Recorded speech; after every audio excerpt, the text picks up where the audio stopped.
Imagine this. Someone insults you. You defend yourself. They attack again. You explain yourself. They twist your words. You try to reason with them. The situation gets worse. Strange, isn't it? The harder you try to fix the conflict, the more powerful the other person seems to become. Then one day, you do something different. You stop arguing. You stop explaining. You stop reacting. And suddenly they become angry. Even desperate. Why? If silence is so harmless, why does it trigger some people more than any argument ever could? The answer reveals one of the most misunderstood truths about human behavior. A woman worked with a colleague who constantly criticized her. Every meeting felt like a battle. If she presented an idea, he found a flaw. If she succeeded, he minimized it. If she defended herself, he found another angle. For months, she fought back. Every criticism received a response. Every accusation received an explanation. Every attack received attention. Then something changed. She stopped playing the game. The next time he criticized her, she simply nodded. No defense. No explanation. No argument. Just silence. At first, he seemed satisfied, but within days his behavior became more aggressive. The criticism intensified.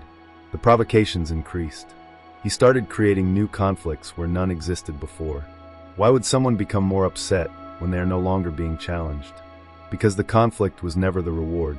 The attention was. Most people assume toxic behavior is motivated by anger. Often it isn't. It's motivated by control. Control over your emotions. Control over your attention. Control over your mental energy. Psychologists have long observed that human behavior is reinforced by rewards. Every time a behavior produces a desired result, that behavior becomes stronger. Think about a slot machine. The reward keeps the player pulling the lever. Manipulative behavior works similarly. The reward isn't money. It's your reaction. When you become defensive, emotional, frustrated, or obsessed with proving yourself, the manipulator receives confirmation that they can influence your emotional state. And influence creates a feeling of power.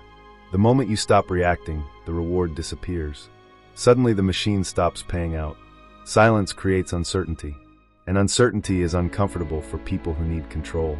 When you argue, your position becomes predictable. When you defend yourself, your next move is visible. When you explain yourself, you hand over information. But silence is different. Silence cannot be easily controlled. Silence cannot be manipulated as easily. Silence forces the other person to confront something they desperately want to avoid. The possibility that they no longer have influence over you. Here's the paradox. Many people believe silence is weakness. In reality, strategic silence often requires more strength than arguing. Arguing feels productive. Defending yourself feels justified. Reacting feels natural. Remaining calm while someone attempts to provoke you requires discipline. That's why emotionally intelligent people often appear detached. Not because they don't care, because they understand that not every battle deserves participation. This doesn't mean you should never speak up. Silence is not passive submission. Silence is not avoiding important conversations. Silence is not allowing abuse. The purpose of silence is to refuse participation in manipulative games. There is a difference between solving a problem and feeding a problem. Healthy people seek solutions. Manipulative people seek reactions. Knowing the difference changes everything. The greatest shift in power happens the moment you realize something. You do not have to attend every argument you are invited to. Some people become angry when they can no longer control your emotions. Others become uncomfortable when they can no longer predict your behavior. But neither reaction is your responsibility, because true power isn't winning every argument. True power is deciding which arguments are not worth having. And sometimes the strongest thing you can say is absolutely nothing.